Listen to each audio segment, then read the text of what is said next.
Right, hello, good morning, and welcome to the show. This is Good Morning Ghana live on Metro TV. It's a Tuesday, the 25th day of June 2024. By His grace, we're live, and we're here. We're at another edition of the show. Our gratitude to go to the Most High God for the rare privilege of being alive, and of course, the opportunity of having another conversation around the top stories making around here in our dear Republic. I'll let you into our panel for the morning's conversation shortly, but let's take a look at the front pages of our newspapers. Eurobond holders, daily graphic, Eurobond holders forgive $4.7 billion. $4.4 billion also in cash flow relief. Historic royal visit, Gonja, Dagbon, overlords, forge unity and cooperation. Movement for change prescribes solutions to country's problems. Population growth requires investment to improve lives, Georgina Wood. The Ghanaian Times, 2024 election, don't endorse presidential candidates, clergy admonished. Communications Minister launches foundation to empower youth and women. Ghana's Eurobond holders reach agreement with government on debt restructuring. African leaders advised to double efforts towards attainment of SDGs by 2030. Daily Guide. Nana orders 1.5 billion cedis bailout for defunct banks. NDC lies and deceit exposed. Dami. 2024 elections. Vigilantism laws to be enforced. Closed fishing season begins July 1. Yagbonwura visits Yana.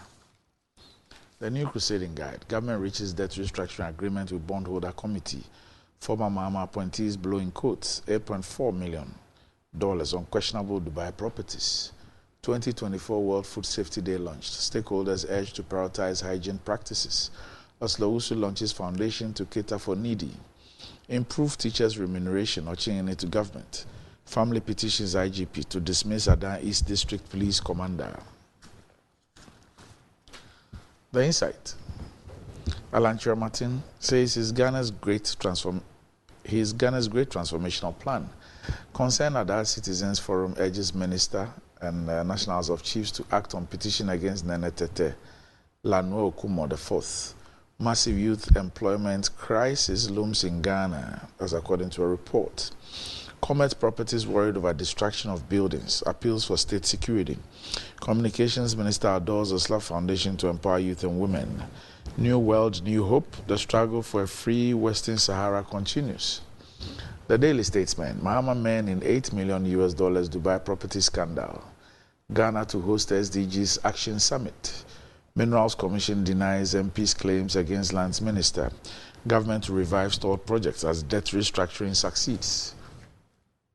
The New Finder, $15 billion saved or deferred, paves the way for resumption of stalled projects.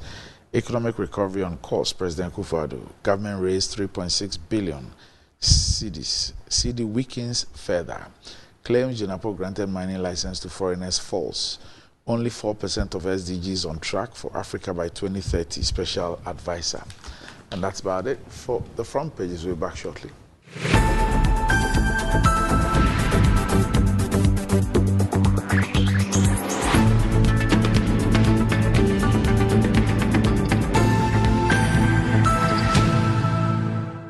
Right, welcome back to the show. If you just joined us, this is Good Morning Ghana live on Metro TV. With me on the show this morning, I have the Honorable Member of Parliament for the Sisala East constituency. He's also the Deputy Minister of Sanitation and Water Resources, the Honorable Amidu Chinia Isaaku is here with me on the show. Good morning. Good morning, Randy. How are you doing? I'm good. Right. Also with me on the show is the man who just turned 55.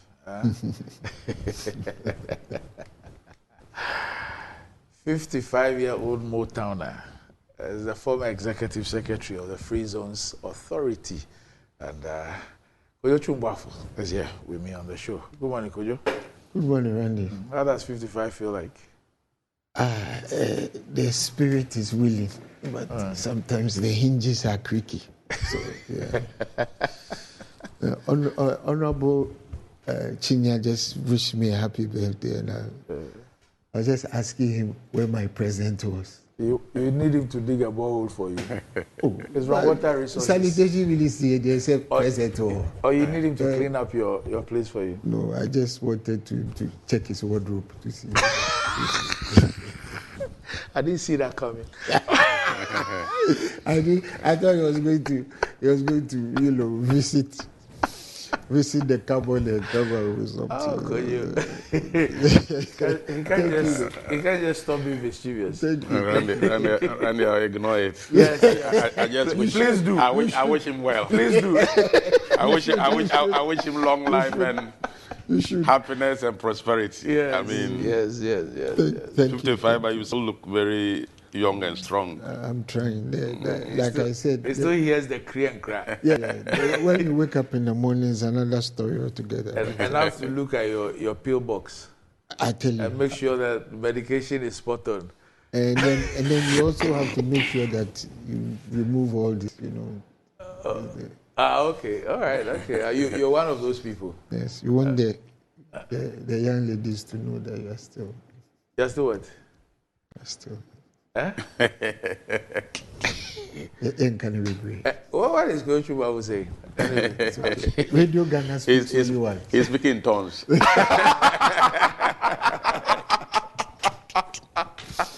Thank you, Chief. Thank you so much. Thank you. all right. Okay. Well,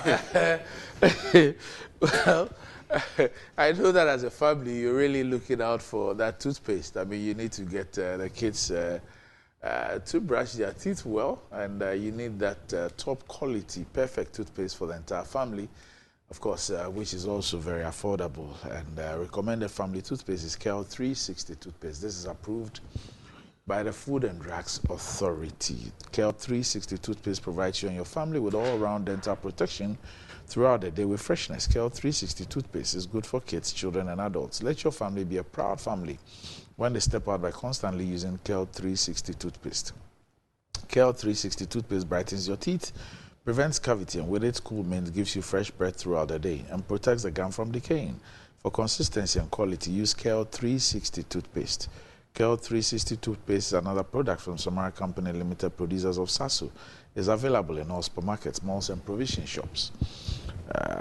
Call Samara Company on 0246 864798.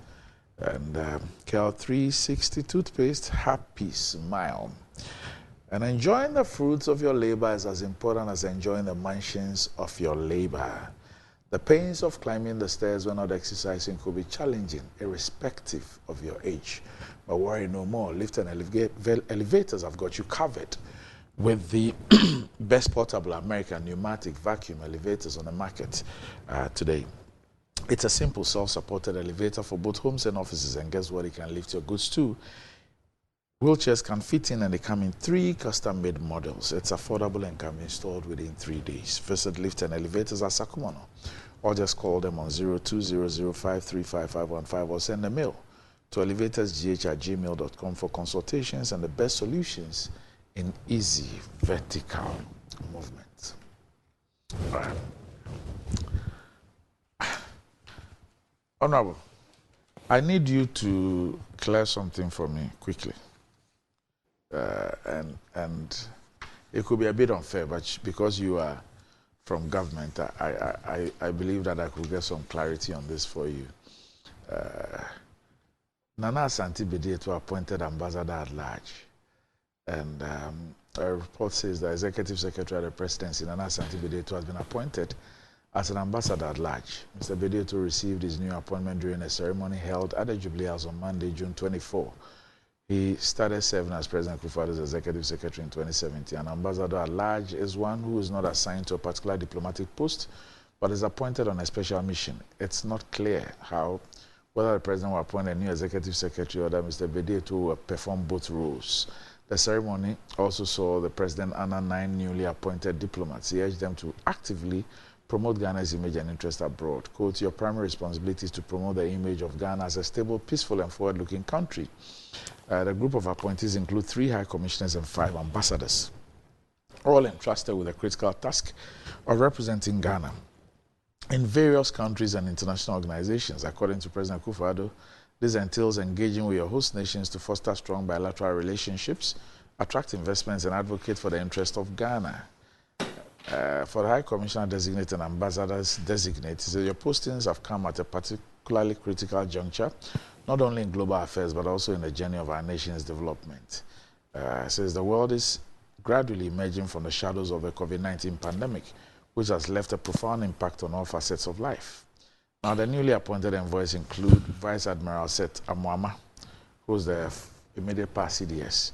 He is High Commissioner Designate to Nigeria. Mrs. Francisca Shite-Odunton, High Commissioner Designate to South Africa. Mr. Ernest Yawampofo, High Commissioner Designate to Rwanda. Major General Nicholas Pitando, Ambassador Designate to Turkey. Mr. Henry Techimensin, Ambassador Designate to Belgium and the EU. And Mrs. Charity Gbedao, Ambassador Designate to Morocco. Ms. Abigail Joko Kwashi, Ambassador Designate to Norway. Dr. Robert Efri, Ambassador Designate to Ethiopia and the African Union. And Nana Bidietu Asante, Ambassador at large. Now, what I want you to clear for us is this part of the story that I read. It is not clear whether the president will appoint a new executive secretary or that Mr. Bidietu will perform both roles. What do you know? Well, Randy, first of all, let me say good morning to the birthday man, my senior brother. And like I said earlier, to wish him good health. Health, if they say, is everything. Yes. And good morning to the people of Sisala, is my constituency. And sorry to say that yesterday I lost my beloved uncle. Oh, no. In Accra here. Oh, no. It was a very painful one. He has not been well for some time now. Oh. Uncle Bugas, we buried him yesterday in the evening. Oh, Muslim? He's a Muslim. Oh. Are you a Muslim? I'm a Muslim. Okay. I just returned from Hajj. Oh, Alhaji. You should have told me to add it to your title. It's okay. Honorable Alhaji. It's okay. Oh, okay. Congratulations. Thank you. Thank you. Thank God for your life. Thank you. I mean, when I heard of the deaths, I panicked a bit. It's very disturbing. The weather condition there is so bad. Yeah. So terrible. I'm told the minimum was about 41. The lowest. No, the weather. Yes. Even the night. The lowest was about 41. Even the night you are there is reading 38, 37. It's very difficult. So I mean, it's a very difficult situation I find myself. I was so close to my uncle. He has been very supportive in my political career. How old was he? How old was he? Oh, he's almost 50 years. Oh. Yeah, he's still young. Not yet 50? Not yet 50. Whoa. But he was ill. He was unwell. Yes, he was. He has been unwell for some time now.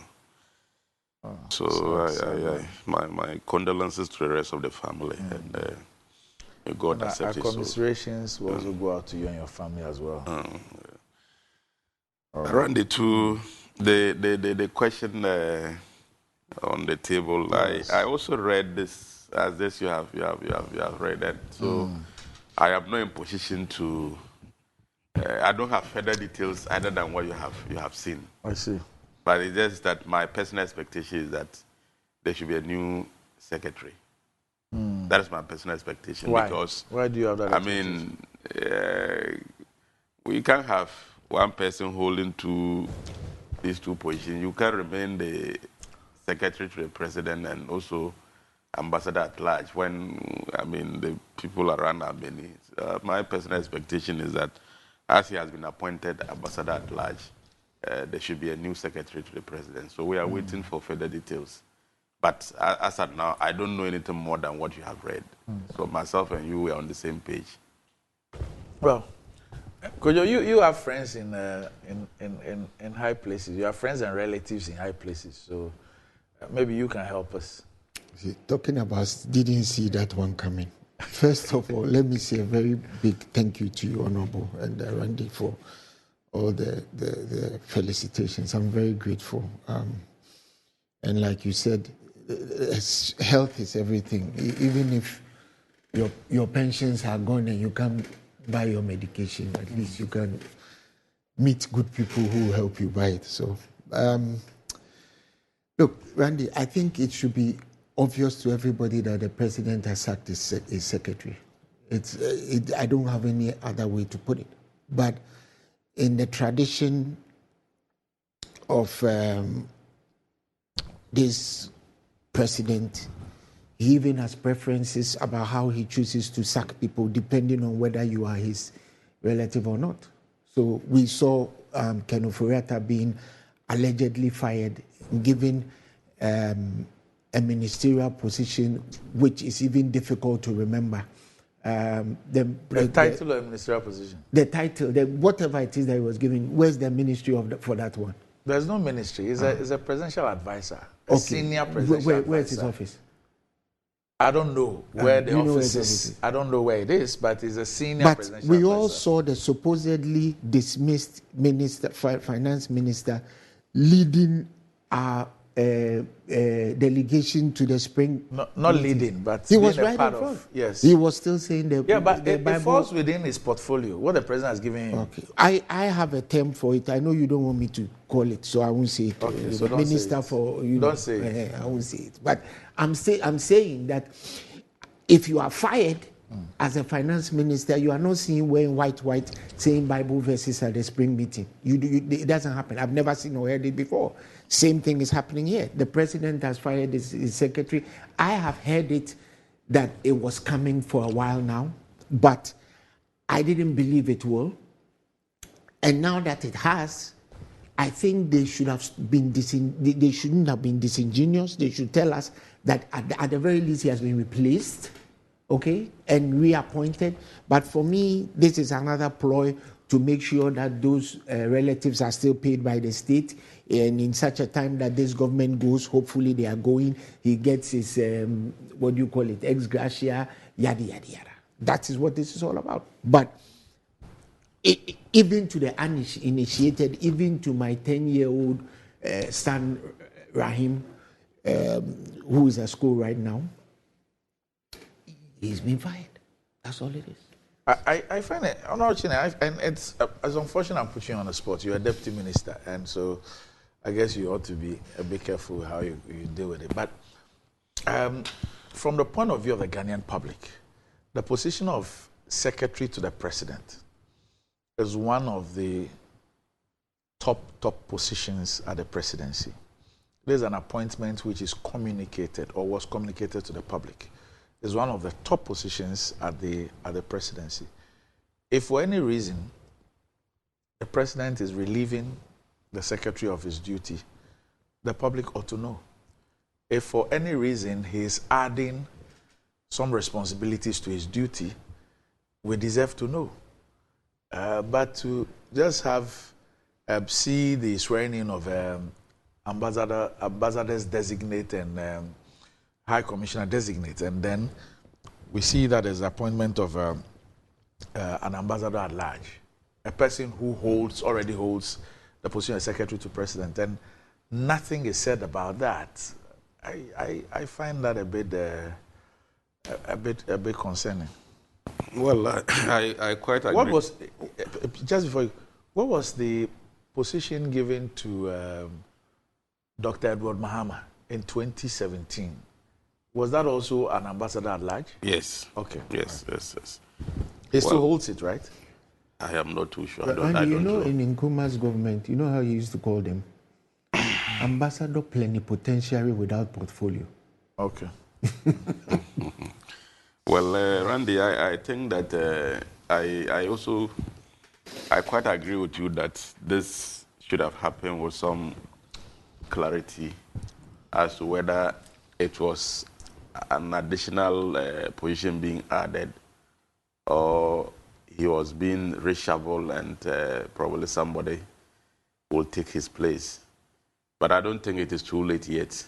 I am sure that it just happened yesterday, and I'm sure in the course of today and the day after we'll be getting more information. Even though as at yesterday, probably we should have been clear with the exact situation, whether it is an additional role or he's been relieved of his position. I think it's not too late, and the president certainly, through his communicators, will be telling us what exactly it is. But like I said earlier, I expect that somebody else should be occupying the position of the secretary to the president, either than he been added an additional responsibility, because acting as an ambassador at large means that, I mean, you can be sent to any part of the world to perform duties on behalf of the president. And the secretary to the president should be a 24/7 job, because you deal with a lot of things on a daily basis. So the two positions cannot be combined. And so I personally expect that we should be hearing an announcement of a new secretary to the president. All right. It's in keeping with this very unedifying tradition by this president and the way he... Look, the executive, you said one of the most... It's probably the most important position around the president, because you are the first person to see the president when he comes into his office and the last person to see him when he leaves. So if that person has been relieved of his position, they owe us a duty to let us know, and not to cloud it in this, you know, very...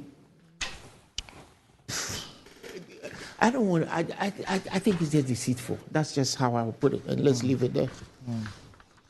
Okay. All right. Okay. So let's get on to some other issues. The finance minister has been speaking, and Kojo, it says Ghana's economy will surprise the world this year, and there's also something about the situation with DDEP. And the Daily Graphic reports that Eurobond holders forgive $4.7 billion, $4.4 billion also in cash flow relief. Emmanuel Bruce reports that Ghana has reached an agreement with Eurobond holders to restructure commercial debts of $13.1 billion. The agreement, which will see Eurobond holders take a haircut of 37%, or $4.7 billion, in addition to delayed repayments, represents the third and final step in the country's external debt restructuring negotiations. The Committee of Holders of Ghana's Eurobonds, which announced this yesterday, said the proposed agreement on the restructuring of the Eurobonds will resolve Ghana's default on the Eurobonds in a manner that provided significant cash flow and debt stock relief to support the country's economic recovery in the context of the IMF-backed Extended Credit Facility Program. Alongside debt relief, the committee said it recognized that the most important factor to support Ghana's fiscal and debt sustainability going forward was sustained economic policy implementation to bolster macroeconomic stability, improve the investor environment, and institutionalize fiscal credibility. Okay, so this is what we've been told. Bondholders have graciously agreed to provide $4.4 billion in cash flow relief during the IMF program, in addition to the cancellation of the $4.7 billion of the debt. And speaking in an interview with the Daily Graphic, the director of the Institute of Statistical, Social and Economic Research, Professor Peter Quartey, said the agreement will bring some certainty to the financial markets. Quote, these negotiations have taken so long and it has created a lot of uncertainties, but with this agreement there's a degree of certainty which is good for the financial market. He explained that the certainty was essential for forecasting and expressed the hope that we will see this also play out in the foreign exchange and interest rate markets. He said the implementation of the government would also give the government some fiscal space to invest in critical areas of the economy. He, however, advised the government to set aside part of the savings towards the repayment of the bonds. Quote, the debt has been rescheduled, not forgiven completely, so we'll pay at a later date. So we should set aside some of the money in a sinking fund to enable repayment. And he also cautioned the government to maintain fiscal prudence to ensure that the country did not land in the same situation again in the near future. He reiterated his call for the introduction of a cap on borrowing. That's Dr. Quartey. Now, Finance Minister Dr. Mohamed Amin Adam has declared that the country's economy is experiencing a robust rebound after facing significant challenges in the past 2 years. Quote, he says, this year, our economy is going to surprise the whole world. He said at a UK town hall meeting on Saturday, I can tell you that this economy is rebounding strongly. We are rebounding strongly, and it's surprising the world. Even the IMF, the World Bank, they are all surprised. Last year, they projected our economy would grow at 1.5%. We grew at 2.9%. This year, in the first quarter, the projected will grow at 3.1%. We grew at 4.7%. This economy will grow, and it will grow faster than everybody thinks. He also disclosed that President Nana Addo Dankwa Akufo-Addo has directed the Ministry of Finance to release 1.5 billion cedis to customers affected by banking sector cleanup. Dr. Adam acknowledged that the government should not be held accountable for their investment decisions, but noted that mistakes were made in this case and people were not well informed. He said that some individuals have suffered greatly, with some even losing their lives due to the impact of the clean up. Will you? Yeah. Now, so talking about the 1.5 billion, he also says that he's assured the customers that Vice President Dr. Mahmoud Bawumia, the flag bearer of the MPP, will cover the remaining compensation if he wins the 2024 general elections. Dr. Amin Adam made this announcement when he revealed this 1.5 billion. He says that the disbursement is scheduled to take place from now till October 2024. He says the total amount of money needed for compensation is 4 billion cedis. Says the question on the money locked up, we're going to pay. We do not take responsibility as a government, because when people decide to invest in one bond or one instrument or another, the government is not consulted. It's an individual decision. When you are investing, you know you can make returns or you can also lose. Even as a government, when we invest in Euro bonds, the market is volatile. We lose, we gain. And when we lose, we don't blame America or Britain for losing. We advise before we invest. So it's important for us to establish that foundation, that the government will not be held responsible for the investment decisions of individuals. But this government is so caring. And he says the government is so caring that in the first place we granted some bailout to all the affected. And I want to tell you again that the president has directed that we do another bailout. So between now and October, we release 1.5 billion Ghana cedis to the affected people. This will not be the entire amount. The entire amount is 4 billion cedis. But we are showing the roadmap. We'll do the 1.5 billion. And inshallah, Dr. Bawumia will come as the president and we'll do the rest. Randy. Yes. It's very unfortunate that the finance minister spoke in that manner. Is he trying to tell us that the encouragement to save, and primarily to save with government bonds, is not of benefit to the government? Is that what he's trying to tell us? Randy, this is just akin to somebody coming to borrow 1,000 cedis from you, unable to pay over time, and then he calls you and says, no, 40 cedis, J. So unim say biya can mean to mean to ya. Entina what the mamia me 40 cedis na me what J. This is what it means. This is what he's trying to tell us. Dr. Amin Adam is being very disrespectful to those of us who have lost our savings, because the government uses those bonds that people save to run the country. So if you have defaulted, first of all, you use 22 billion cedis to solve a 9 billion CD problem. Close down banks, people's jobs. It is estimated that over 80,000 people were affected directly and indirectly. You yourself have said people have died as a result. Some people who retired and were supposed to enjoy the benefits thereof of their retirement were told that come back when you are 78 years old, when the life expectancy of an ordinary Ghanaian man is 62 years. And then you come and tell us, oh, Munji, this is what we can. And inshallah, when Dr. Bawumia comes. So where was Dr. Bawumia when all this was going on? Was he not the EMT chairman? Is he not the one who had the so-called golden team in place that had all these players? The economic management team, which, in the words of my sister Beatrice Annan, just fizzled into thin air and became gaseous. How are we now supposed to understand what he's telling us? Randy, let me give you another side. And you have a PhD. So hopefully your PhD is more important than a foreign passport. But you understand what I'm about to say.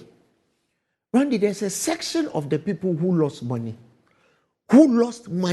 because of arbitrage of the banks at the time that the CD was falling. You see what I'm saying? People who had treasury bills, When the city was tanking, they wanted their treasury bills back, and they were told that the government said they shouldn't be paid because treasury bills are called accounts. By the time all was said and done, the value of those T-bills had plummeted completely. Even when and if they got their money back, it was worth nothing. How is Dr. Amin Adam going to recompense those people? How are those people going to be paid? The people who died, the people who couldn't afford medication, the people who are sick today because of what happened. How are you going to pay them? And you are telling us that we should know that you were not forced, in essence. Randy, what we understand or what we have understood and been preached to by our parents, by our education, is that if you're a young person, save. Now we are being told by the finance minister of all people that savings is not compulsory. It doesn't matter. Read the small print. But the truth is that when you decide on where to save, how much to save, that is your decision. It's not the government's decision. Randy, you decide that there are all these investment companies or fund management companies who have all created products, or banks who have all created products. But Randy, the government bonds, it is not just them. I haven't even gotten to the investment. Yeah, government bonds are different. Government bonds themselves became an issue. So if you cannot rely on the risk-free rate that we are preached to by the government, what can you rely on? The most important, look, it was a cascading effect of government bonds failing that caused the private finance houses to also fail, because they also invest in government bonds, government securities. That's the truth. So the finance minister should have found a way. At least Ken Ofori-Atta said he was sorry. Right? But you are telling us that we should know that it is not a compulsion. There's a law in this country that requires salaries to be paid into bank accounts. Why are we not saying that if you are going to pay me, give me my money so I can go and put it under my bed? You see, what Dr. Amin Adam should understand is that what they have done has created a crisis of confidence in the banking sector that will last for generations. After he is dead and gone, after we are dead and gone, people will not be happy with what has gone on. And instead of apologizing, you just offhandedly tell us that, okay, so from now on, what people are going to preach is that before this government came to power, nobody knew your bank account was not safe. And I've been saying this thing every time I come here. Before Ken Ofori-Atta became finance minister, we didn't know that our bank account was not safe. Now Amin Adam is telling us that. So your bank account is not safe. So if somebody tells everybody in this country that go and collect all your money from the bank, hypothetically, because your bank account is not safe and the finance minister has said it, and there's a run on the banks, what will happen with our fragile economy? He tells us that, our economy will perform. What he doesn't tell us is that our debt to GDP ratio is projected to hit 94% by the end of 2024. How is that an improvement? You have been given relief on debts you owe. How is that an improvement when you are already not paying the debts? We are not paying. So this news that you read is all mogul. Well, at least it reduces your debt profile. It reduces. I'm saying we haven't been paying. Yes. So what relief is it to us anyway? But it still sits on our books. And anytime we calculate the debt, especially when the exchange rate tanks, it obviously raises it. Yes. What does it do to the pocket of the ordinary man? Absolutely nothing. Because there is even a time lag for these economic indices when they are read for it to even be reflected in anybody's pocket. The fact of the matter is that we owe a lot of money due to a lot of mismanagement, borrowing. These people took power on the guise of telling us that President Mahama had borrowed too much money. Do you remember? Yes. That was at 120 billion. Today, 680 billion. more than 5 times what had accrued from Gordonsburg to President Mahama. What have they done with the money? Randy, as we speak now, we don't have a proper motorable highway between Accra and Kumasi as we speak today. And yet we are able to commit $250 million to building a new headquarters for the Bank of Ghana. Who, just for the record, just as a conversation, printed 86 billion Ghana cedis in money they shouldn't have printed. Right? The governor of the Bank of Ghana is getting a $10 million mansion. For doing what exactly? We have spent. That's an official residence. It's not. Randy, it's not a. These are it's not retirement benefit. It is the coagulation of these things that I'm enumerating that causes us to owe the kinds of money we owe. Randy, you and I are both sports people. We love sports. You and I have been in football and sports, boxing for a long time. Did we need to spend $250 million hosting All Africa Games at a time like this? Did we? Did we? Did we need to spend $58 million digging that black hole? It's brown. It's what? Brown. Yes, it's a brown hole. Right? Digging that abyss, $58 million. I mean, at the very least, put some fish in it and let it become something that we can exploit. Tilapia farm. Yes. Put something in there. Right? It is there.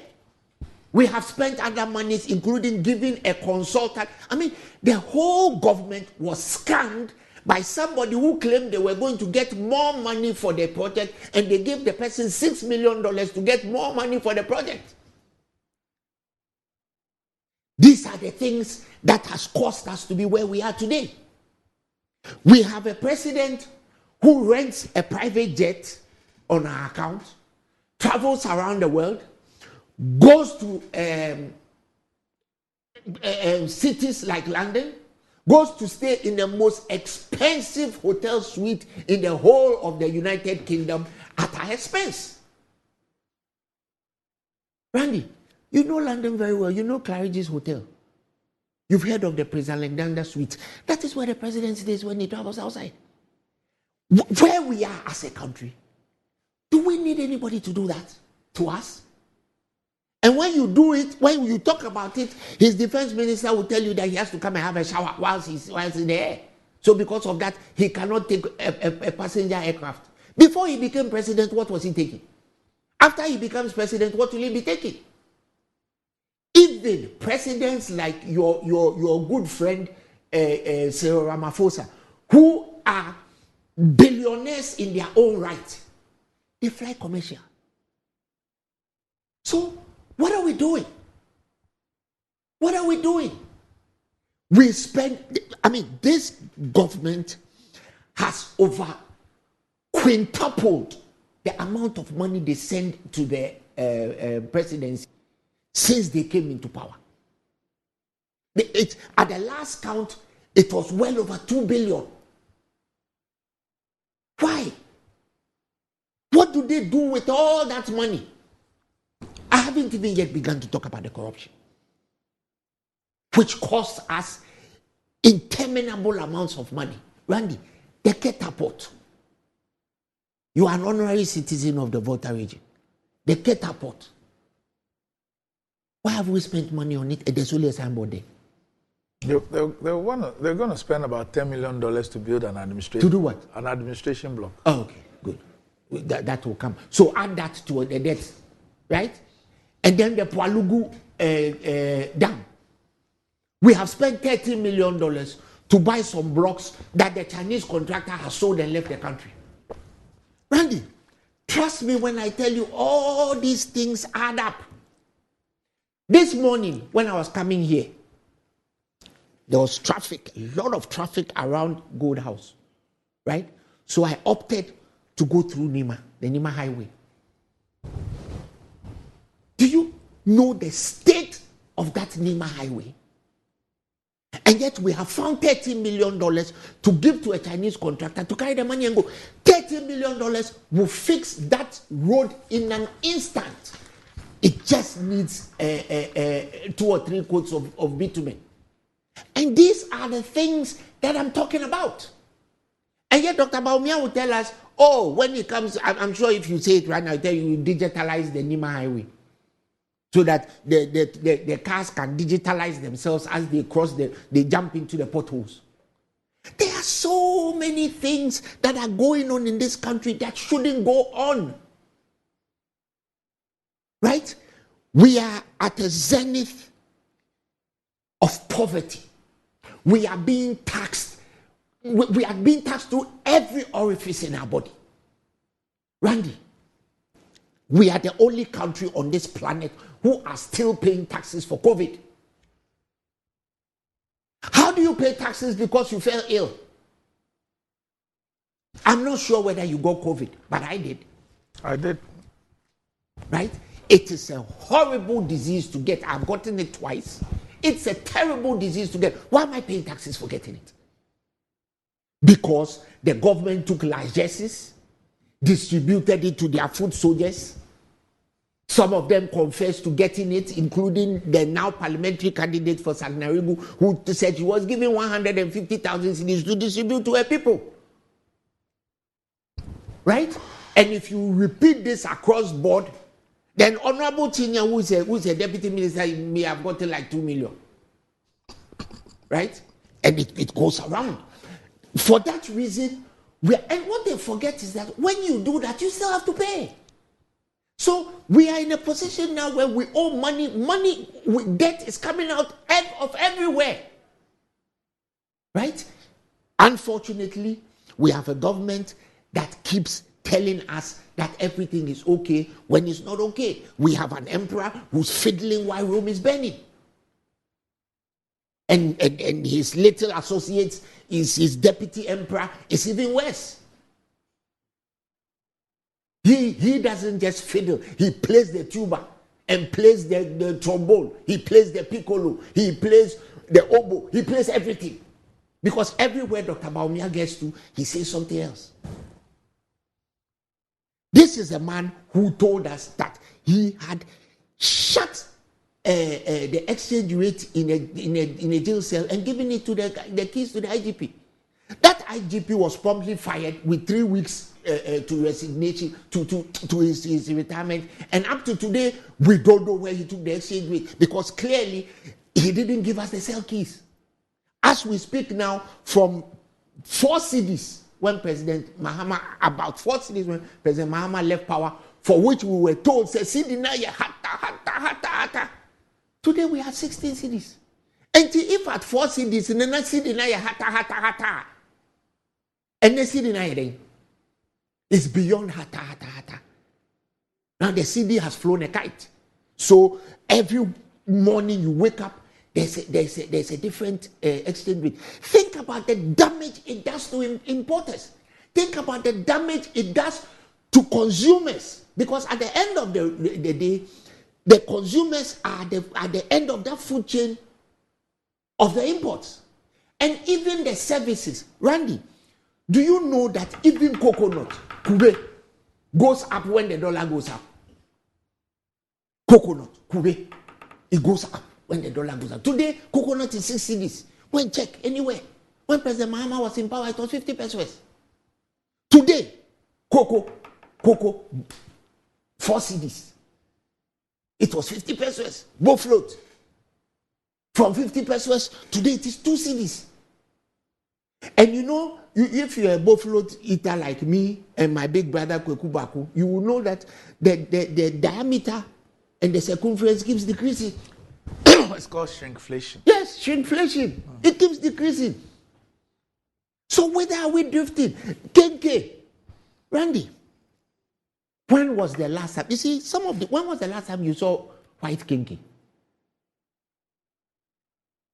When was the last time you saw white kenke? I hardly eat it, so. Oh, okay. Hey, Ganyobi, Oyegon. When you say white kenke, I thought you were talking about the one they sell in the central. No. Okay. The kenke that we eat. Okay. White one. Right now, all the kenke we eat is yellow corn. Oh, okay, I get what Yes. you're saying. And it is 5 cedis. Do you know what the people that we import the yellow corn from, you know what they do with the yellow corn? They feed poultry with it. Right? That's what we are eating. And look at the sizes of the kinky. So if you're a family of 4, what happens to you breakfast, lunch, supper? I mean, look, forget about having 3 square meals. That is in the past.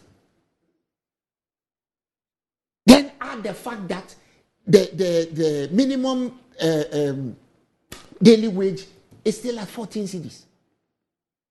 So what is going on in this country? Okay. And why is it that we keep being fed this piffle by this government that has failed? All right, Kujo. Randy, let me just round up. Look, Okay. there's a simple solution to all this discomfiture. And I'm going to quote Christopher Cromwell in 1863 when he told his parliament that you people have stuck around too long to do any good to this republic. So for goodness sake, just go. Go and let us have our peace. Just go. Don't attempt to rig the election.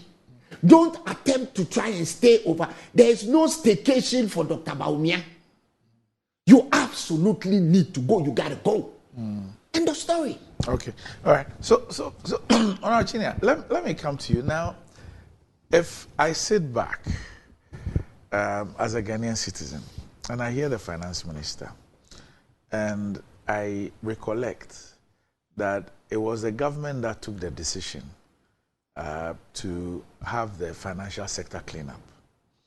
And the mantra of the government was that it was doing that, and in the process, it was saving the savings of 4 million customers or something. The financial sector cleanup was a decision by government.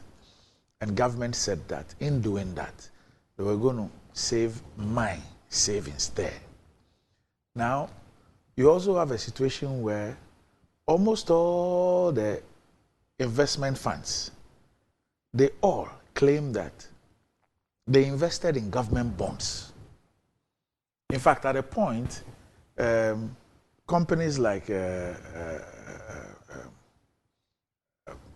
former finance minister's company, Data Bank, they were even issuing letters to their clients whose monies could not be paid, to even take to their universities and others to buy time. And for all of them, they said that it was because they had invested in government funds. Now, if today I hear the finance minister say that investment decisions are your decisions, government doesn't owe you anything. I mean, forget about those who have already suffered a domestic haircut, who have lost a lot of money. And the finance minister says that, look, it's just you should applaud government. I mean, government is doing you a favor. Yes, it's about 4 billion. We'll do 1.5 billion. When you vote for Dr. Baumia and he comes, he'll come and top it up. I mean, how do you expect me to feel when I hear government speaking this way, after what I've been subjected to? Well, Randy, I think that my senior brother has been doing a lot of propaganda, but I will start from the question you just asked. Personally, I think there is a thin line between individual Ghanaians who invest in either financial institutions or government bonds or whatever. There's a thin line between the individuals and government responsibility to protect their interests, because there is a regulator, i.e. Bank of Ghana, which I will say is government. And the Security and Exchange Commission. Yes, who are supposed to regulate the activities of these financial institutions who individuals invest in. So at the end of the day, if the regulator sits back and allow these institutions to do the wrong things, make the wrong decisions, the institutions are going down, which will eventually affect the individual investors or people who have savings with the banks, then it means that these regulators, to a large extent, are those who are failing the individuals. Because if I don't have surety that I'm dealing with the right institution regulated by a government agency, and therefore my investment, my savings are secured, I wouldn't invest in the first place. So I believe that individuals will invest in these banks and these financial institutions on the basis of the fact that these are institutions that are regulated by government through government agencies. And so my investment as an individual is guaranteed. Now, there is a whole historical antecedent to all these challenges. And I go back to my brother. We should do these things devoid of politics, because you know that most of these financial institutions, for a long period under the NDC headed by President Mahama, saw that these banks were down. They were down, they were not doing well, but the same regulators were fidgeting and macro-managing these banks to survive when they didn't, in fact, need to survive, because they had taken the wrong decisions, they had broken laws, and they were not doing well. But government was protecting them, knowing that when you do the wrong thing, eventually the consequences will go to the individuals who are saving in those financial institutions. So this whole thing was orchestrated by the irresponsibility of the Mahama's government. All these financial institutions went down under President Mahama because the Bank of Ghana and the Security and Exchange Commission were not doing the right things. Let's take Namwan's company. When did it exist? It existed under President Mahama. Didn't they know that the terms of all the things they were doing, the exchange and commission should have known that those kinds of investment were not going to surpass. They were not sustainable. So what were they doing?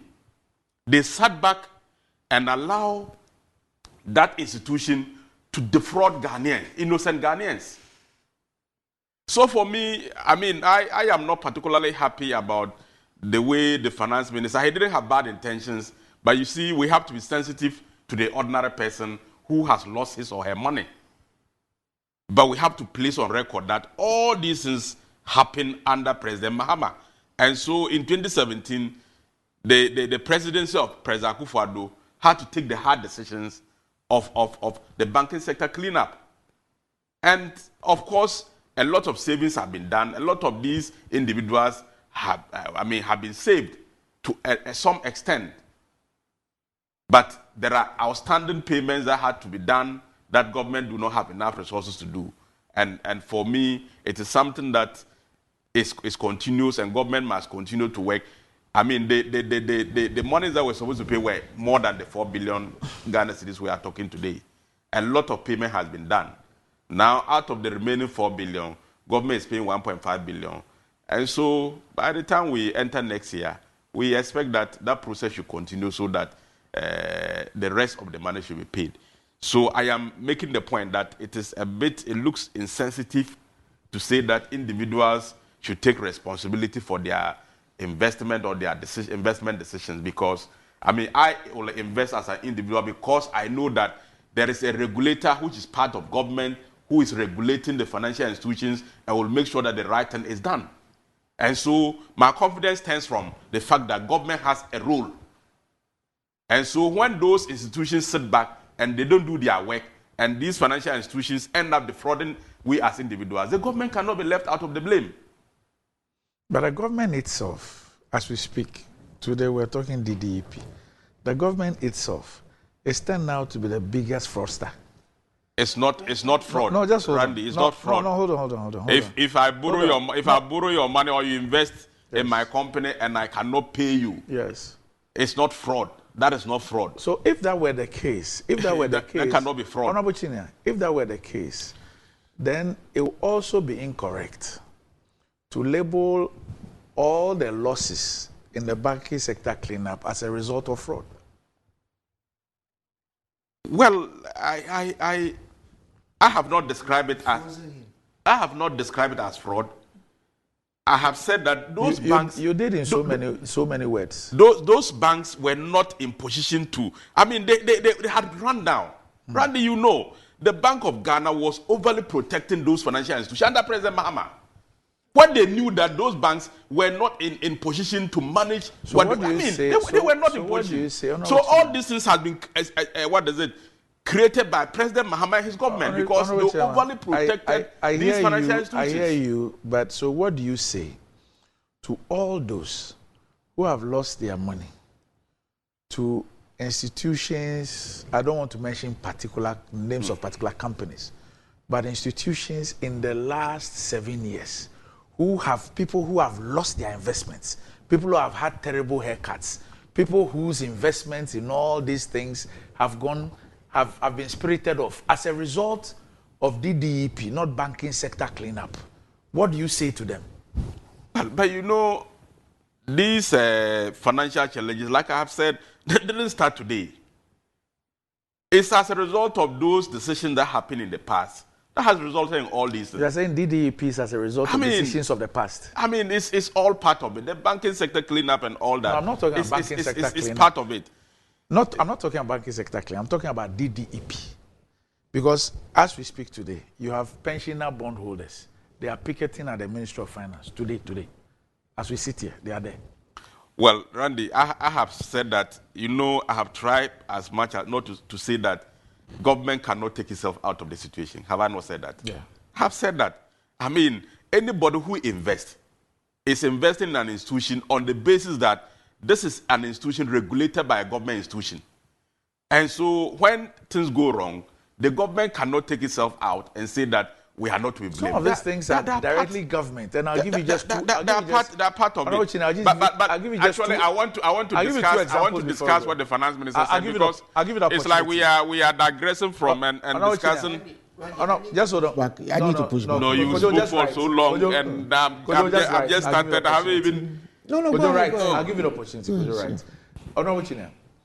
If I will want to discuss what the finance minister about actually. What? You know about the economy. Yes, because he spoke much about the economy. I'll give you the opportunity, don't worry. Now, if, as a Ghanaian, I know that there's a tax handle. There's a tax handle called Get Fund Levy. I know that. I have an idea of how much this country rakes in from Get Fund. I also know that there is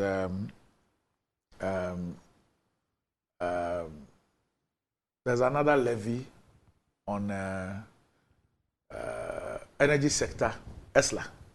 I also know that there is a handle, and that any time people buy petroleum products and all that, there's money that comes in. And then my government tells me that I'm floating bonds on the back of these two tax handles. It's a no-brainer for me to go and invest my money.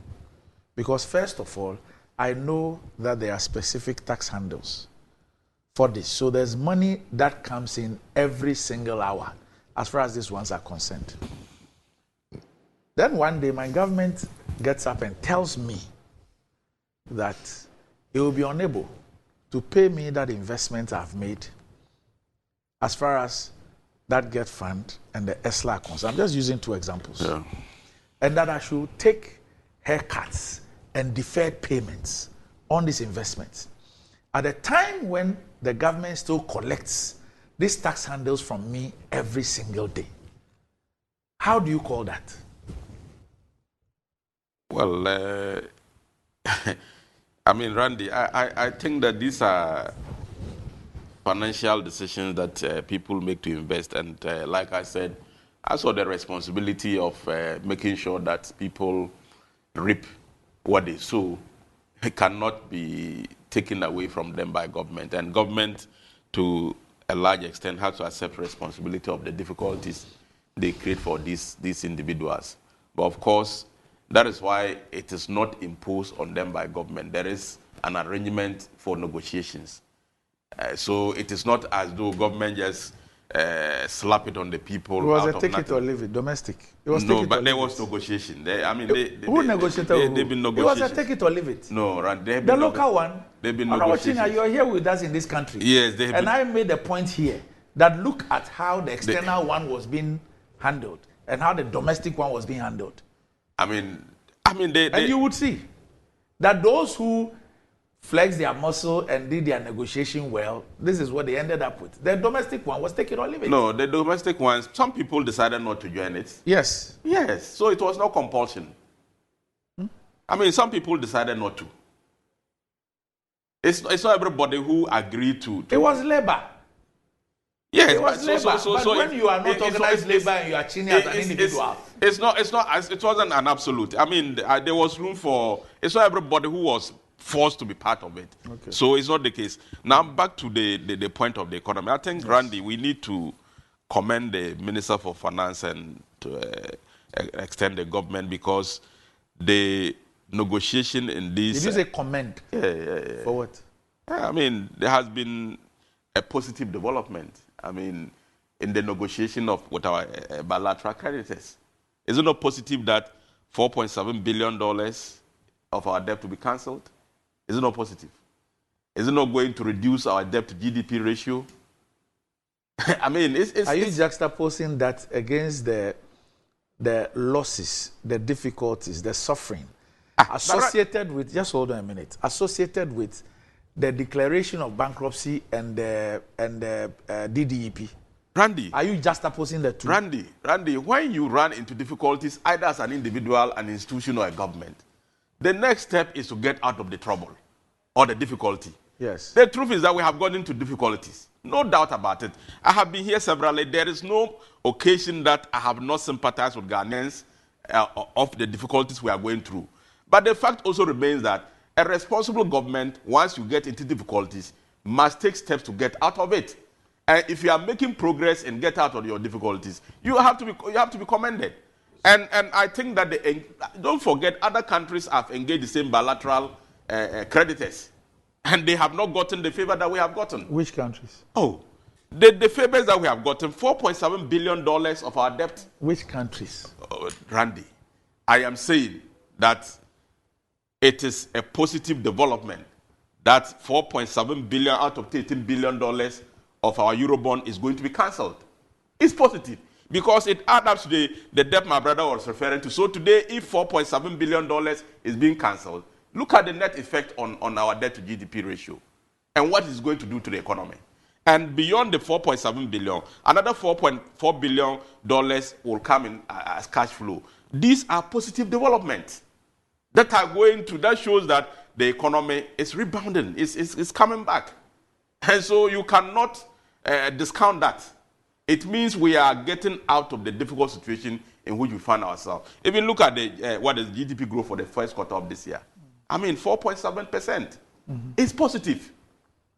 So just as we lament over the difficulties, we must begin to appreciate the positives that are emerging, which shows that Ghana is getting out of the difficulties. And so, Randy, I don't see why in the media space the only thing we will do is about negativity. We can't do that. And I heard maybe you are not a victim. Oh, or you've not been affected. Randy, yes, hold on. Randy, maybe you've not been affected my by... disposition has never been in a way that I'm not talking about your disposition. I don't sympathize with people. I'm not talking about your disposition. I'm saying that maybe you're not a victim of what has happened. But if you were a victim, you will not say that on the basis of the kind of irresponsibility or recklessness that sent us into that ditch, there should be commendation, Randy, for what has happened. Randy, you are not whether you have juxtaposed what has happened to this economy, this decision, as against what you are asking us to commend for. Randy, you are not being fair to the issues. I am saying that when you run into difficulties, you accept, you take responsibility. Government has taken responsibility for the difficulties that we have had. No doubt about it. Nobody has said that. Nobody is celebrating people suffering. No. But I'm saying that the positive development that are emerging of we getting a debt cancellation of $47 billion, which will be positive, $4.7 billion, which will be positive to our economy. We must commend the people who engaged our external creditors, our bilateral creditors in reaching this agreement. How is that a problem? That there are difficulties. There has been debt exchange locally and it has affected people. That is true. But now we have had a positive engagement with our bilateral creditors who are ready and willing to forgive us $4.7 billion, which will enable to make a positive impact on our economy. And you say we shouldn't celebrate that. So we will cry over the difficulties. Kindly tell me how that changes my situation. For me, the person who was adversely affected by the DDEP, tell me how this. If you're asking me to comment. Randy. I'm saying if you're asking me to comment, I'm only raising this issue because of your point about commendation. Because if I have a team of people who send me into this ditch, and then we have to go through these excruciating things, and they have done a negotiation, and these are the outcomes of a negotiation, and you're asking me to commend them for that, I will have a difficulty. So when the negotiations are positive, you don't need to comment because you are going through some difficulties. I don't also understand. I don't appreciate your point. Okay. I have said that right, there has never been any occasion that I have not sympathized with people who are affected by this. Mm-hmm. I have. Mm-hmm. But just as you agree with the difficulties, when there are there's positive progress, you must also accept that there is positive progress. How is that difficult? That I see that, because of 1, 2, 3, people have suffered. Mm-hmm. And we appreciate that and we sympathize with them. Mm-hmm. Then because of another 1, 2, 3, we have made progress and we are going to rebound our economy, or our economy is going to grow or become better. When the general economy becomes better, it affects everybody positively. Mm-hmm. So if you are asking me how this decision, $4.7 billion cancellation will affect you who has been affected by debt exchange. Mm-hmm. When the general economy improves, that doesn't affect you. Well, I'm yet to be convinced that this will. No, could you hold on? So are you saying that your debt, if you are owing $13 billion in Eurobond, and your bilateral creditors have agreed to cancel 4.7 out of the $13 billion, which was a liability on you, it doesn't mean anything positive to you? So the DDEP that was done domestically, they did not reduce the debt portfolio of the country. That is a different... No, I'm just asking you. When that first part was done, they did not reduce it. It did. And then what happened to the economy? Well, probably if not for the reduction, probably the challenges would have been more difficult. Oh, okay. All right. Okay. So Randy, just as we cry over our difficulties, let's also celebrate the progress we make. Celebrate? Yes. If you make progress... Celebrate? Yes. Okay. Randy. I don't know. But there are a few clarifications I want to make. My brother talked about debt to GDP ratio and said that it is projected to be at 90% of GDP. I don't know where he's getting his figures from. Our debt to GDP ratio is around 70%, roughly around 70%. And with this $4.7 billion cancellation, when you go and take it out, when eventually the finance ministry will do their permutations and calculations, and you see the effect on our debt to GDP ratio. So this figure that is just, what I've realized is that the NDC's interest is just to continue to create tension and to make things look so difficult, just make Ghanaians feel in their minds that nothing is going to change. So that, as a way of getting their vote. You talk about debt to GDP that has gone to around a little over $600,000 billion. My brother, you took it from a little over $10 billion to about $120 billion. Do the calculation and look at the rate of increase. And between 20... you are doing this rates again.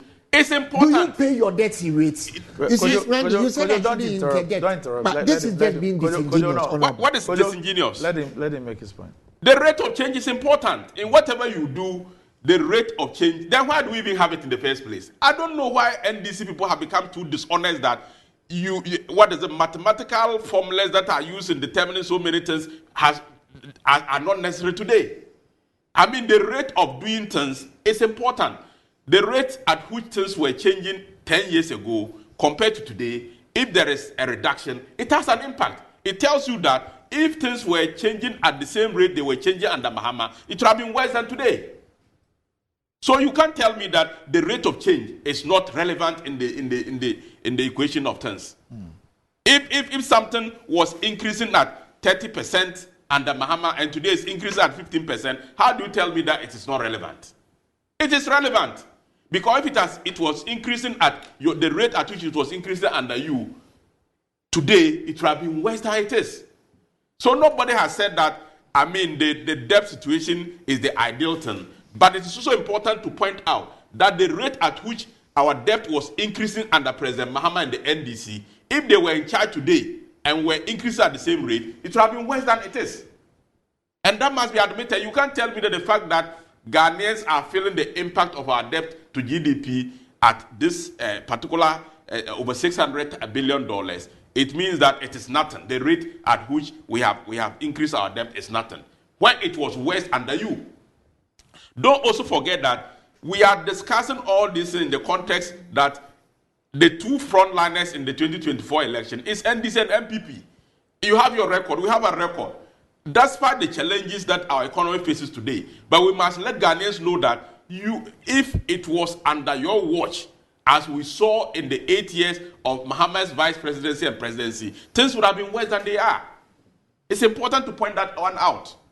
Because it is not as though Mahama is a new person, he has not been president before. He has been president, and his record is there. It shows that the level of debt accumulation under him was increasing at a higher rate than it is increasing today. And if Mahama was in charge and our debt was increasing at the rate at which it was increasing under him, would have been worse than we are today. That is his record. You talked about general economic situation. You had done so for 4 continuous years. Ghanaians suffered under you. Today, lives of you see the way people are complaining. So they should reflect. So you've changed the nomenclature from doomsday to light off. It is.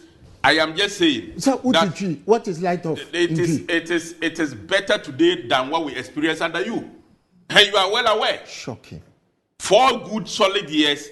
Because of doomsday, you are unable to announce Napo as your vice president, and you are telling us it's worse. That is not your business. Wait, how long did it take Mahama to announce his vice president? When he was elected flag bearer, how long did it take? It's been announced long ago. Because of doomsday, you can't announce Napo. You are just celebrating your birthday. You just celebrating. You don't do that. Don't do that. With all respect to you, when you sit here and you are so disingenuous with the facts, it is absolutely shocking. You sat here and changed the names of doomsday to light off. I have not changed anything. Just let him finish. I have not changed anything. Go on. Should I speak light off in my language? Please. It's doomsday my language. I'm speaking English. How do you say it in your language? How do you say it in your language? Say it in your language. No, if I say it, let's move on. But the point I am making is that I'll call Dr. Ini and ask him. Who? I'll call Dr. Ini and ask him how to say doomsday in your language. Who is Dr. Ini? Dr. Ini. No, Ayene and myself, we are not. Ayene is a frafra. I'm a Sisala. Our languages are complete. How do you say light off in Sisala? Is your language called Sisala? Sisali. We speak Sisali. The language. So how do you say light off in Sisali? I'll tell you later. Okay, just go ahead. So, but senior brother, the point I am making is that the rate of debt accumulation under you was worse than it is. But today, in spite of all these challenges, there are social interventions that government is investing in. When you had teacher and nursing training allowances cancelled under you because you didn't have resources to pay, today we are paying it with in spite of all the difficulties. Free secondary education is going on. Look at the numbers. We had about 800 children who were having access to secondary education before 2017. Today we have, the number has increased by about 600,000 as a result of free secondary education. And you can imagine the impact in 10 years. Because literacy rate is one of the major challenges of Ghana's development. It's one of the base of Ghana's development. The illiteracy rate in Ghana is very high. And at least every Ghanaian child should have a minimum of secondary education. And that President Akufo-Addo and the MPP government is doing wonders in it. I know in Ghana, people don't like to celebrate others whilst they are alive or whilst they are in position. But I know 10 years from now, when the dividends of free secondary education are showing in the economy and contributing positively to the economy, you same people today who are talking negative about President Akufo-Addo, you celebrate him. I know it will happen. Because there are some developments which impact are not felt immediately. When you invest in education and people are getting access to education, it does not necessarily immediately inure to the economy. But with time, it adds up. And like I said, one of the biggest challenges of Ghana's development, if you go and check why we are not developing, is high illiteracy rate. So if you have a government that is investing so much in making people literate, at least people can read and write, then you can imagine the consequences on the economy in the next 10 years. It is enormous. But today, anybody can say that nothing is happening and all that because of political expediency. But anybody from the bottom of his heart, in spite of these challenges, we are having free secondary education, we are having nurses and teacher training allowances being paid, and I mean, generally, the social interventions, health insurance is doing better than it was doing under President Mahama. I mean, all that electricity prices today, you complain that are high. That is true. But go and check. Mahama in increase electricity prices by 6 times and increase it by 66%. Today, the increment that we have had, because when we came to power in 2017, we reduced electricity 17% and 30% respectively for domestic users and then commercial users. And now the increment that we have done cumulatively is not up to the reduction that we have done. But we have 66% increment under President Mahama. So those have you finished? I mean, if you are looking at the economy and the things that this government is doing and comparing it to President Mahama, in fact, President Mahama can be an option to become president of Ghana. And now I was sad for you when you said that, we should be thinking about, the government should be thinking about, 27th January, Dr. Bawumia will be sworn in as president of Ghana. And nobody is going to steal any election. I don't believe that any party in Ghana can steal an election. And the evidence is there from 1992. If Ghanaians want to vote out MPP can't do anything about it, the voters out. But on the basis of the confidence they have, that in spite of the fact that people complain about difficulties, but when you mention Mahama and the NDC as an alternative, then they begin to retreat. So don't feel that because people complain, it necessarily means that they want Mahama back. No. I mean, when things are difficult, people complain. But when you look at the alternative, then you say, no. In spite of the challenges, the alternative is worse. And so you can't go there. Have you finished? Well, I'm sure that will be it's a good time to take a break.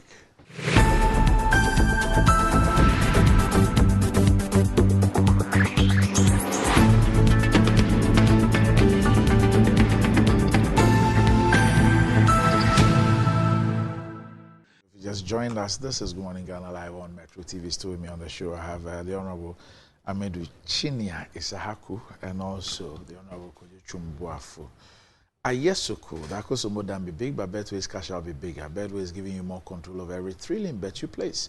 Enjoy the biggest and most reliable cash out in Ghana on Betway without any hassle. Sign up today at betway.com.gh. Terms and conditions apply. It's not for persons under 18. It's regulated by the Gaming Commission of Ghana. Betway, get way more. And Blue Jeans energy drink has been on the Ghanaian market for over 20 years. We already know what it does for the body. It contains vitamins and nutrients like vitamin B2, B3, B6, B12, as well as taurine and guarana, which are known to boost your strength and energy, as well as promote high performance and endurance. Blue Jeans energy drink has been tested and tried. It's indeed the best. Blue Jeans energy drink is for bold and active men and women. So go and grab a cold can and power your day. It's in shops nationwide, and you can reach Budget Cash and Carry Limited on 0208 128 190 055 001 0000. Koyo. Brandy, the disingenuousness of the Honorable Deputy Minister, I'm sure it hasn't just shocked me, but it shocked your viewers and your listeners. You are blaming President Mahama for the banking sector crisis and the domestic debt restructuring program. I mean, I am so outraged. This thing happened 3 years into your administration. And you're still blaming President Mahama. So, but President Mahama essentially lives rent-free in your heads. So when you go for your communication meetings, your refrain is blame President Mahama, blame President Mahama. When you came to power, we were nowhere near. Our debt to GDP ratio was 54%. Very, very sustainable. Immediately you came to power, you started collateralizing statutory funds, right? And you forgot that was going to put us where it put us. Instead of offering an unqualified apology, and in more ways than one, you agreed with what I was saying. You only use a different set of semantics because you don't want to get fired. I understand that. But what you needed to do was to offer an unqualified apology devoid of blame to the people of Ghana for what you have done. And I like why Randy asked you, have you been a victim? Because if you were a victim, you wouldn't be talking like that. Because there are different facets to what happened. And Randy kept happening on the government side of what has happened. The government's failure cascaded into what happened with those private funds. Randy, for example, I know somebody who invested in a funeral plan for 22 years. When that funeral finally came around, the person went to check the account, there was 2,000 cedis in it. I know a very prominent journalist, and if he's watching, he actually put this on Twitter, that he had a 27,000 CD account at Databank. That is what they were sending. That was a statement they were sending. When he wanted to retrieve it, they came up with some gobbledygook and gave him 9,000. Honorable, those were some of the things that people went through. And for the record, and I have Reuters here, our debt to GDP ratio as we speak is 84.9%. It is not 70%. And it's projected to hit 94%. You also stated some untruths about the debt restructuring. We have not been forgiving the debt. We are restructuring it. Basically, the execution is being restructured, so you will pay. No, there are two components. I guess the 37% is a haircut. That's the 4.7 billion. Yeah, they have agreed to take a haircut, but yes, they have restructured your debt. True. Right? So let's get it straight. And then you talk about the so-called rates. Honorable, look, we have to be fair, right, to the people that who watch us. And it is not right for a minister of state to come and do geometrical progression with our discomfiture and our discomfort. Right? If I am somebody who was paying 2,800 cedis for a ton of iron rods and it's now 8,200 cedis, and you talk to me about rates, you are insulting me. Right? If I was paying 27 cedis for a bag of cement and it is now 108 cedis and you talk about rates, you are insulting me. Right? If I'm paying 20 cedis for 3 moderate-sized tomatoes today when it was 2 cedis and you talk about rates, you are insulting me. I could go on and on and on. But the worst part of it is that when you talk about the rates, have you increased people's salaries by the same rates you are talking, the same rates thereof? So why do you people go and sit in your communication meetings and insult people with rates? When you you import something in this country, Randy, the customs, the GRA people, they are the best forest bureau in town. Every day, they change their rates, honorable rates. The GRA, they change it. And they hit you, when they hit you with your duty, import a car and see what you pay. And you're sitting here talking about rates. What you should have done was to offer an unqualified apology to the people of Ghana for what you people have done and stop blaming President Mahama. What President Mahama achieved in the 3 years and 4 months that he had to govern this country, it sits there for everybody to see. These days, you people want to die at UGMC. You don't want to die at Kolebu anymore. Because the mortuary fridge in UGMC, it chills the body nice. Right? You people, today, you took the airport that President Mahama built and you turned it into a cash cow during COVID. Gave all the money to the president's pet Nigerians to ship abroad. That is what you did with some of the things President Mahama did.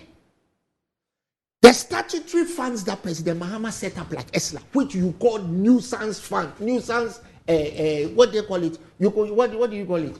Nuisance taxes.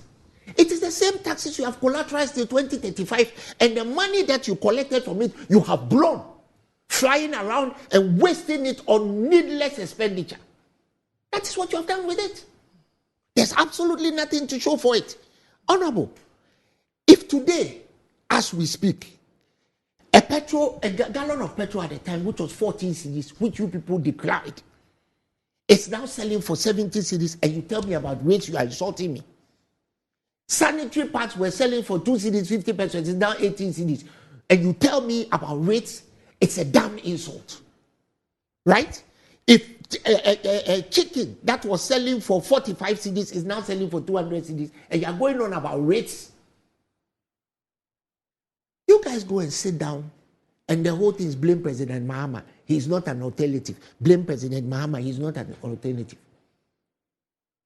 What alternative do you think the people of Ghana are looking for? What they are looking for is to hark back to the days of prosperity. The very president with which you use your lies and your deceit to remove and tell Ghanaians lies about what he didn't do. You people talked about corruption. Oh, President Mahama, corrupt this. We came into this, you people came into government, and President Akufo-Addo allowed his friends and his cronies and his relatives to steal the electricity corporation and turn it into PDS. The then finance minister wrote a letter, right? You remember? Wrote a letter to the police that the acquisition of ECG was done fraudulently. That letter was made public. Up to today, has anybody been arrested? Because we had the president's cousin distributing percentages and shares in the Electricity Corporation of Ghana, the biggest asset that this country has. And you're blaming President Mahama? Did President Mahama engage in the Franklin Templeton scandal? Did President Mahama engage in taking our biggest national assets and just handing it to his friends? Up to today, the monies, the revenues that were collected by PDS, remember they changed the cars of ECG. Where's the money? Randy, a lot of people don't understand this. You today, if you are giving the revenues of electricity for just 1 hour today, Randy, you will quit this program. This is a company that collects 52 million cedis every single day. So why are you sitting here talking about President Mahama? 3 years into your administration, you shut down banks. You close people's accounts. I mean, every day, remember that time, every day you get to the bank, there's a different instruction coming from the Ministry of Finance. Was that President Mahama? Every single day you get there, oh, today's dollar account, you can't take dollar. No, this, you can't do this, you can't do that. That was President Mahama? Honorable, you people should take responsibility for what you have done. Right? And at the best of times, offer an apology I don't have anything against you people wanting Vice President Bawumia to win the election. I know you won't win. But if I was buying maize at 5 cedis a tin and now it's 60 cedis, don't come and tell me that it was President Mahama. What is it, President Mahama? Did President Mahama ask you people to say Sidina Hata Hata? Did President Mahama ask you people to tell the kinds of lies and deceit that you told to the people of Ghana? One yam has gone from 5 cedis to 30 cedis. Moderate size yam from 5 cedis to 30 cedis as we speak. And you're talking about percentage. What percentage? What percentage? Have you increased my salary by the same percentages? You know, Randy, when I keep talking about they go and sit in their meetings and say blame President Mahama, I just read something by one of their regular communicators, Palgrave, who said, oh, it's unfortunate that President Mahama is an ex-president because he shouldn't have been president. What President Mahama achieved during the time he was president? Can I go forward to say the same thing? This government is on record as being the worst government this country has ever had. You have, for the first time in the history of this country, you have bankrupted our country officially. So let's talk about the official and unofficial. You have accepted that you have bankrupted our country. That's on record.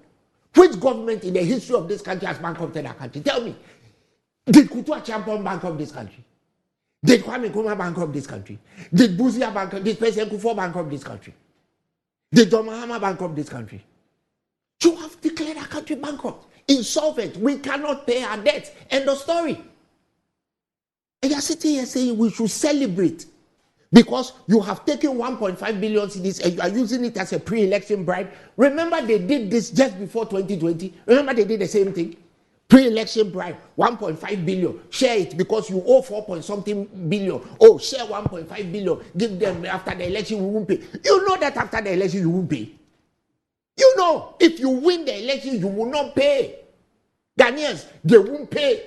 So if they give it to you, collect the money, still vote against them. It's not their money.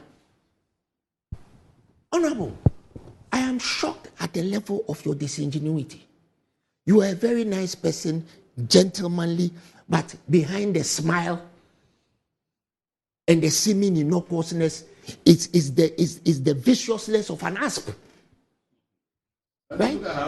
No, I'm telling you, I'm serious. You have a nice person, you have a nice smile. Mama is bereaved. Oh, I'm sorry about your bereavement. And then on that note, I will. Okay. So Randy. Okay. Yes. A few rebuttals. Oh no, let me offer you my sincerest condolences to your uncle. He has just saved you from. Yes. A few rebuttals to. Saved you know. Further. The NDC has been very, I don't know what to say, dishonest when it comes to achievements of government under Mahama. I believe now former President Mills has no record of achievement because my brother just mentioned UGMC. I mean, it is on record that UGMC, the facility to construct the first facility, I think, was about a little over $100 million, $140 million, was contracted by former President Mills. It was started, which was the first phase. Now you say that is Mahama's record. You don't. So today is not Mills. No. I will not allow you to go there. Today is not Mills Mahama. You see, you people are so disingenuous. You blame the economic woes on Russia, Ukraine, Russia war. Today, the president went to Ukraine. So, the same place that the war is, he went there to meet the Ukrainian president. You see, stop the disingenuity because it's not right. Kojo, exercise patience. You just relax. Russia-Ukraine war, the president has gone to the war zone.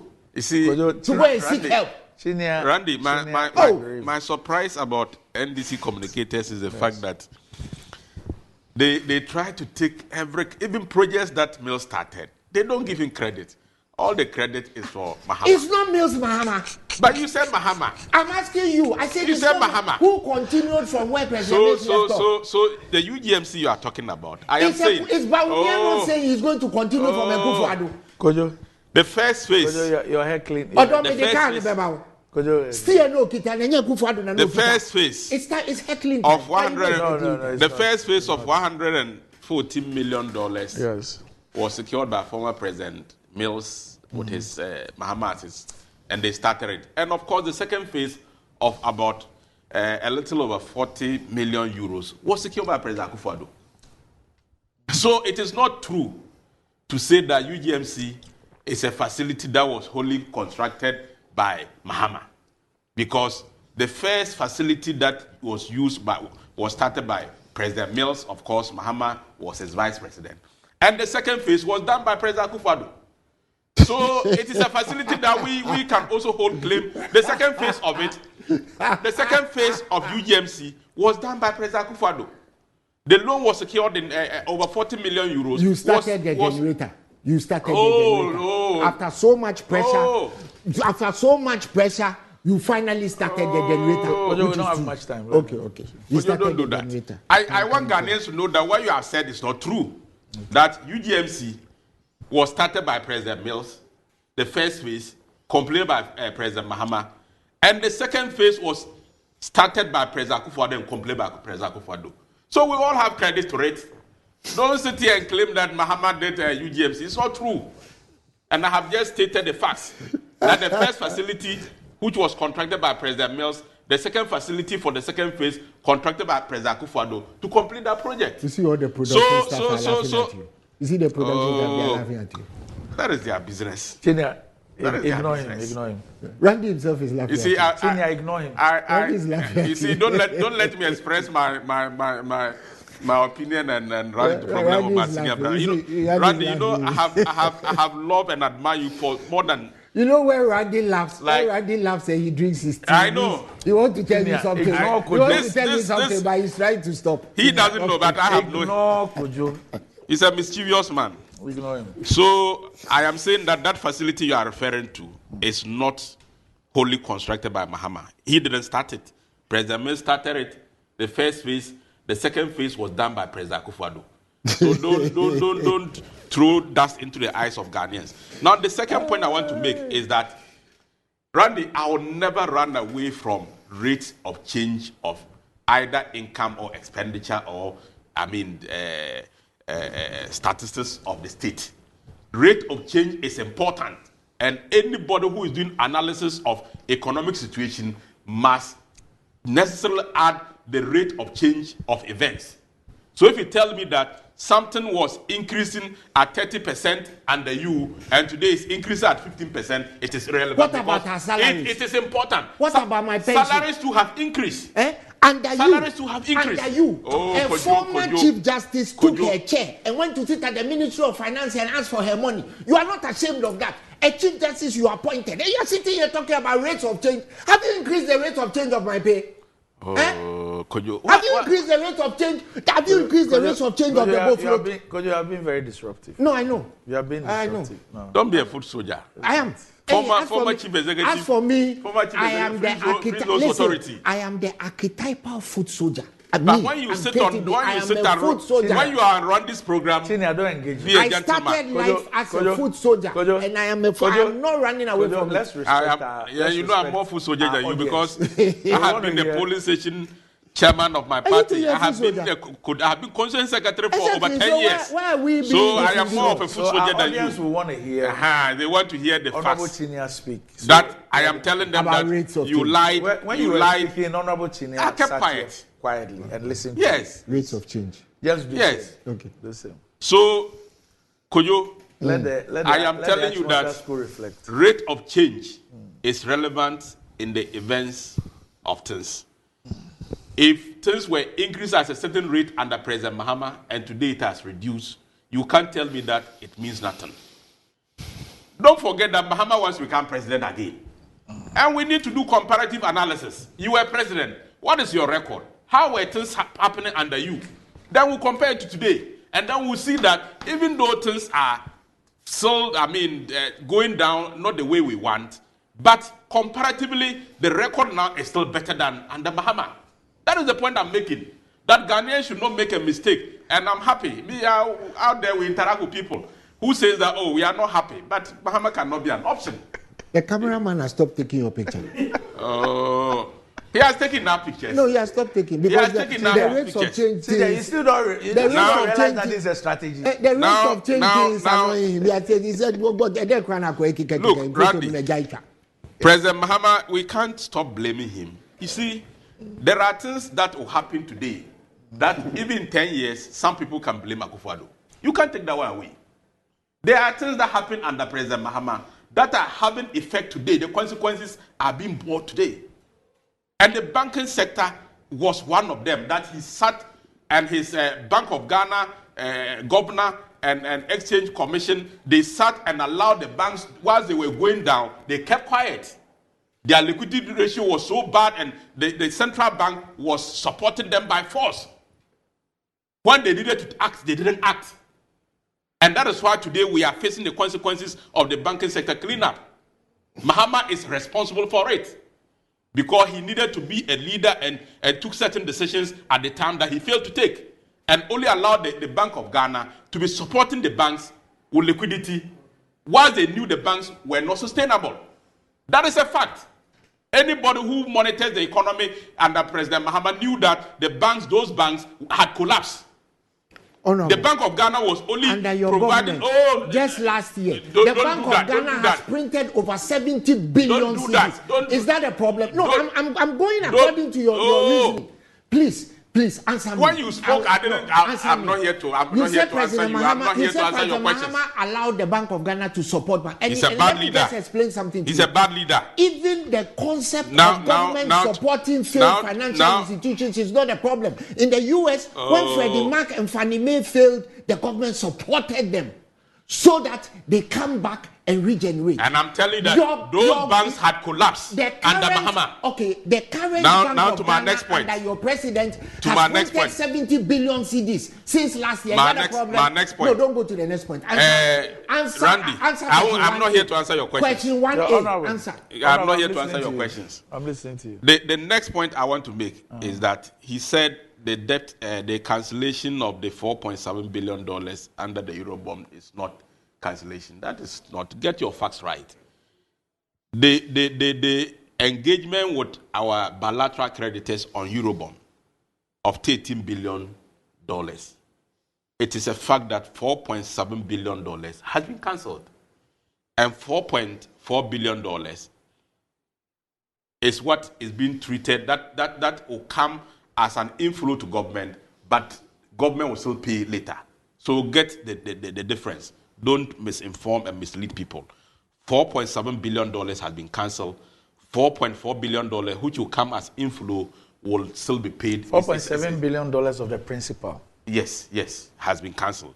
So if you sit here, you keep saying I'm disingenuous. I think that my senior brother has demonstrated the biggest disingenuity. Do you agree? Do you admit? Because it's a fact that $4.7 billion of the Eurobond has been cancelled. So don't do that. You just come out of your birthday celebration. Cancels your principal. But you go on. I asked you a question you don't want to answer. Answer question 1A. I said the Bank of Ghana has printed over 70 billion cedis in the last year. Is that good or bad? And I'm saying that Mahama watched the banks to collapse. He kept quiet and allowed. So the 70 billion that you printed, what do you use it to do? What do you use it to do? We can continue that. No, another untruth is the GDP to debt distance of 84%. I don't think is true. You don't think? You know or you don't think? I don't think it's true. Disingenuity number 3. Stop, Randy. Why am a photographer? I have photographer. No, he has taken our pictures. He doesn't need to take pictures. The man is taking a picture of you and you are telling lies. So he has stopped. Stop that. So you are a senior man. On the issue of the debt to GDP, so Marco Jobuafo, who's an associate producer of this show, he watches us from the United States. He sent us this. He likes to deal with data, a book no lie. Ghana recorded a government debt to GDP of 84.90%. Oh, you what? of GDP in 2023. KTB. Government debt to GDP in Ghana Facts and figures. 47.82% of GDP from 1990 until 2023, reaching an all-time high of 92.40% of GDP in 2022, and a record low of 18.50% of GDP in 2006. So these are the facts about Ghana's debt to GDP. Honorable Junior, no, please apologize to the people who are watching you. Apologize to your constituents. So that's it. You have told an outright lie. It's not a lie. It's not a lie. For joining me on the show. And Honorable Junior, our commiserations to you once again. Thank you. In fact, yes. I'm so devastated. Yeah. I mean, I yesterday I wanted to call to cancel the program, but I said, I mean, life must go on. Sorry about it. That's why I spared you part B of my soliloquy. So up next is GMB Trends.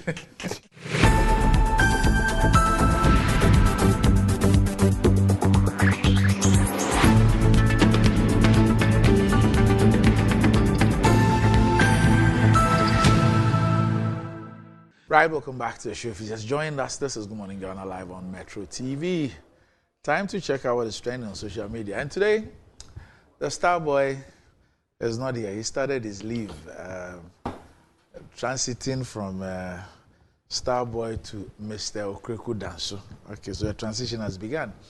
But somebody who did the transition a year earlier is here. Is here with us. That's the exclusive man. So he's here. No, good morning. Good morning. Good morning. It's almost a year now. Wow. Yeah. Time flies. So when he comes back, he'll be Starman. Starman. Starman. Okay. We'll be there. I hope you're going. Quite a lot of commitments, so we are still seeing how it goes. Right.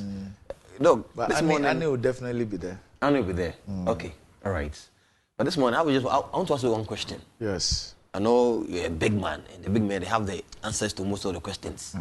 So who is that? A big man in size. If we say ambassador at large, yes.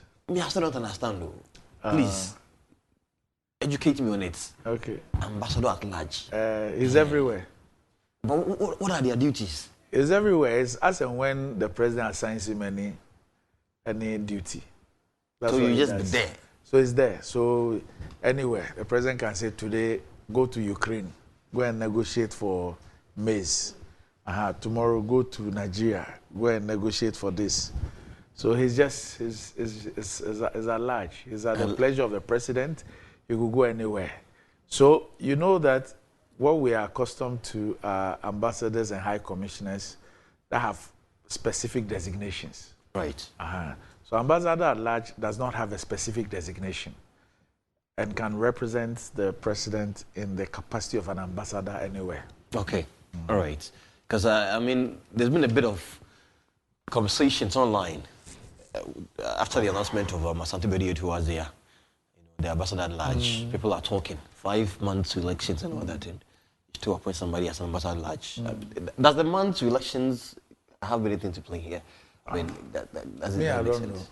You have to know. That's what I don't know how to read people's faces and their heads. So, I don't know. Okay. I mean, interestingly, for me, for such a high-ranking government official in a position that he holds, right? I mean, I thought that we would have been told that at least he's been relieved of his position. He's no longer the executive secretary. But the announcement didn't tell us whether he's no longer the executive secretary or whether this is in addition to his position as executive secretary. Right. I mean, nothing. But, I mean, I'm not surprised. Government tells us what he wants to tell us. I'm waiting for our presidential correspondent, Junior. Maybe she might have more details on that. Maybe. Anyway, he's here in Ghana. I know one of the best-selling wines. I'm not going to mention the name for. Marshall organized a cipher for rappers in Africa. Who's your favorite rapper in Africa? Let me ask you that first. Who's your favorite rapper in Africa? Oh, I've quite a number of them. Maybe we can do your top 5. No. Maybe your top 5. Current or all time? Yeah, all time favorites. Oh. In Africa or no? In Africa? Yes, outside of, no, in Africa. That would be a bit difficult. A bit difficult. Yeah. Lord Kenya obviously will be up there. Okay. Yeah. Obrafo will be up there. There's this South African guy. The name is just he should be up there. Then there's this Nigerian. MI. MI. Yeah, MI. Yes, MI obviously is one that I really like. Of course, in contemporary times, you have our guys here, Sakwa there, Stonebwoy, Shatta Wale. But Shatta, so much the Afrobeats and dancehall artists do. They still rap. Yeah. Okay. Unless you're talking about hardcore rappers. Okay. Yeah. Okay.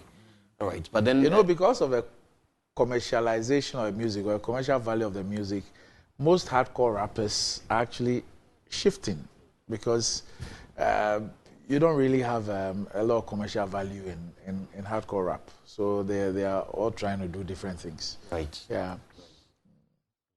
So Sakwa is trend number 1 on Twitter actually. Number one. It looks like he murdered every single person on that cipher. But my new discovery is this guy. I saw your video. Oh, yes. What's his name? The Sefi boy. Yes, he's from Sefi. Yes. He's very good with word plays. Yes. My goodness. I saw his video. He rhymes a lot. He's really good. Yes. I used to rap in secondary school. No, I was a good rapper. Okay, give me a couple of lines. Yes, I've forgotten. Oh.